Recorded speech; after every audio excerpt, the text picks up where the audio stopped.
India has successfully tested a hypersonic missile-capable vehicle on the 7th of September. So what is a hypersonic missile and why is it such a potent weapon?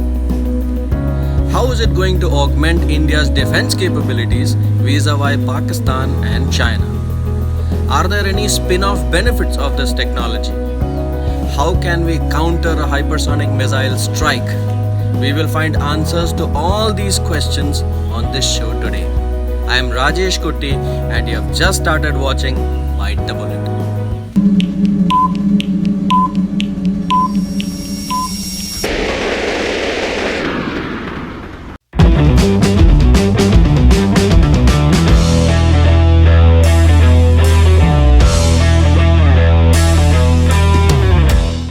The DRDO successfully test-fired the hypersonic technology demonstrator vehicle from the Abdul Kalam Island off the coast of Odisha. With this, India became the fourth country in the world after the United States, China and Russia to develop such a technology. This successful test will pave the way for India to develop missiles that can travel at close to 6 times the speed of sound. So, what is hypersonic speed? The density and temperature of the atmosphere decreases as we go higher, and at a height of about 35,000 feet, the speed of sound is approximately 1000 kilometers per hour. Flight in the range of 800 to 1000 kilometers per hour is said to be subsonic. Commercial airliners usually fly within this range. Flight in the range of 1000 to 5000 kilometers per hour is said to be supersonic, and the SR-71 Blackbird and the Concorde used to fly in that range. Objects which fly above 5000 kilometers per hour are said to be flying at hypersonic speeds. The US-built experimental aircraft X-15 flew at hypersonic speeds. So, how is a hypersonic missile different from a conventional missile? Presently, two types of missiles are in service with major powers of the world. They are cruise missiles and ballistic missiles. A cruise missile is just like an unmanned aircraft which can travel at subsonic, supersonic or hypersonic speeds. Since they stay relatively close to the surface of the earth, they cannot be detected easily by an anti-missile system and are designed to carry large payloads with high precision. Ballistic missiles, meanwhile, are launched directly into the upper layers of the Earth's atmosphere. They travel outside the atmosphere, where the warhead detaches from the missile and falls towards a predetermined target. They are self-guided weapon systems which can carry conventional or nuclear payloads. A hypersonic missile combines the speed of a ballistic missile with the maneuvering capabilities of a cruise missile, making these hypersonic missiles very reliable and extremely potent. Their speed reduces the warning time significantly, thereby reducing the effectiveness of missile countermeasures like missile defense shields. Combined with their high maneuverability and an unpredictable arc of travel, they are the real fire and forget missiles. It basically means that if it is launched from the northernmost point in Kashmir, it will hit its target in the southernmost part of India in Tamil Nadu about 3200 kilometers away in less than 28 minutes. How does a hypersonic missile work? Normally, supersonic missiles use a ramjet engine which carry liquid oxygen and hydrogen as fuel to sustain its flight, just like a normal space shuttle. A hypersonic missile, on the other hand, uses a supersonic combustion ramjet, also known as a scramjet engine, to further its flight. Scramjet engines are air-breathing engines and therefore it need not carry liquid oxygen with it.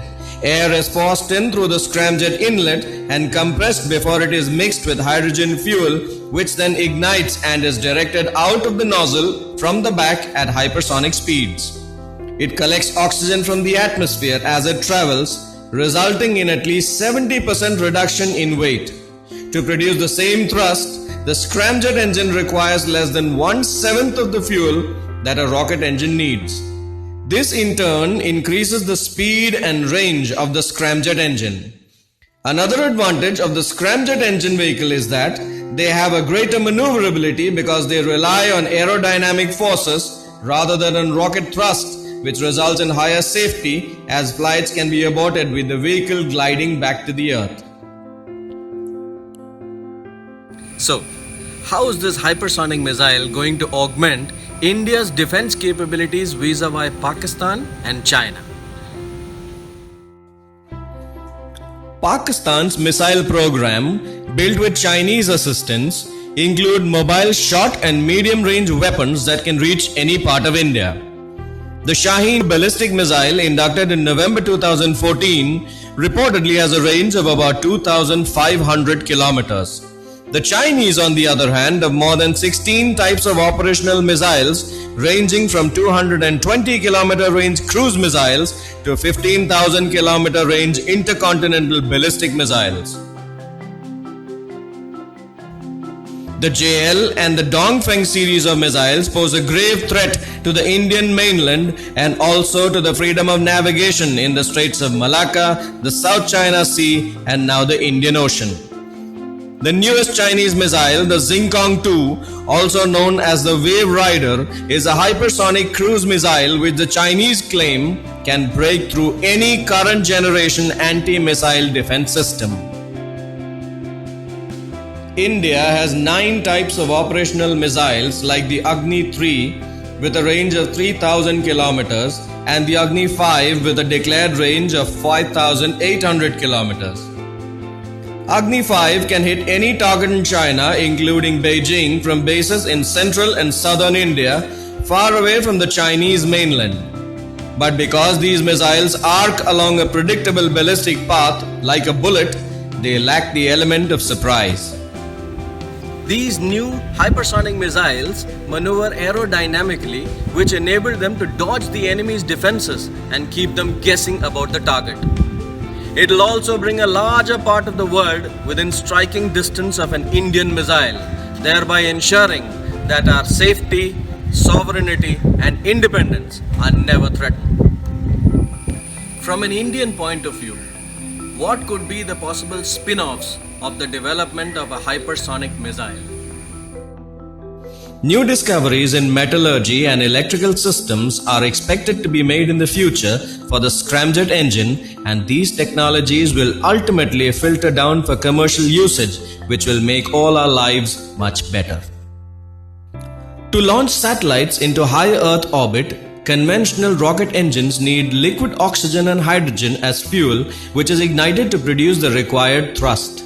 At such altitudes, the HSTDV cannot be used because its scramjet engine will not be able to work due to acute shortage of oxygen in the atmosphere.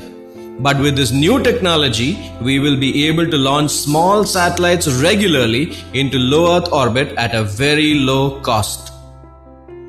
It will give a major boost to 3D printing in India.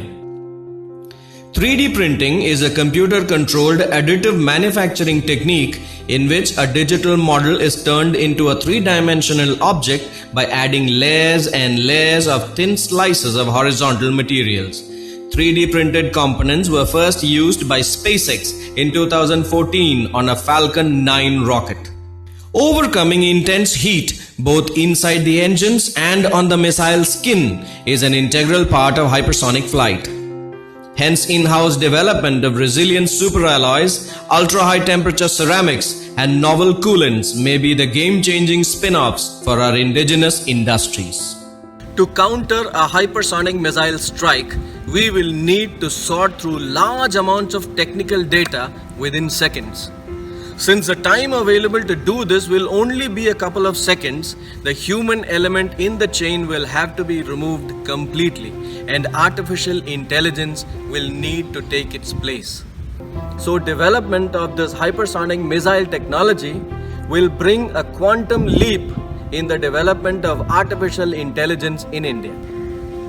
Now, the obvious question that arises is, How do we counter a hypersonic missile launched at us? Countering a hypersonic missile is a very challenging and difficult job since they remain in the atmosphere during all their flight time at a very low altitude. Space-based sensors may be able to track and target incoming hypersonic missiles more efficiently. Directed energy weapons like a laser weapon with hit-to-kill capabilities are some of the other means to counter a hypersonic missile attack. In the absence of a credible defense system against a hypersonic missile attack, the only way to respond will be to launch a preemptive strike on those missile launchers that carry the hostile hypersonic missiles and destroy them before they are launched.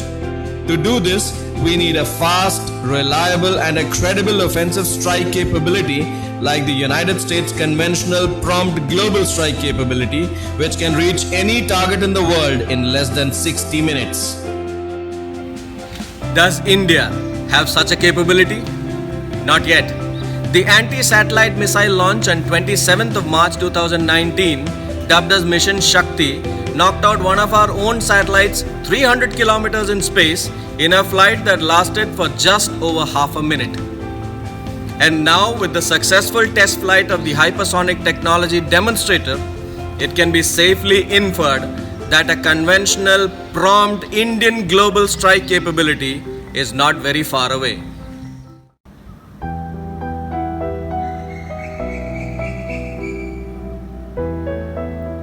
Team White Tulika congratulates DRDO and all concerned agencies for reaching an important milestone in the history of post-independent India. We wish them all the best in all their future endeavors. Jai Hind and Jai Bharat.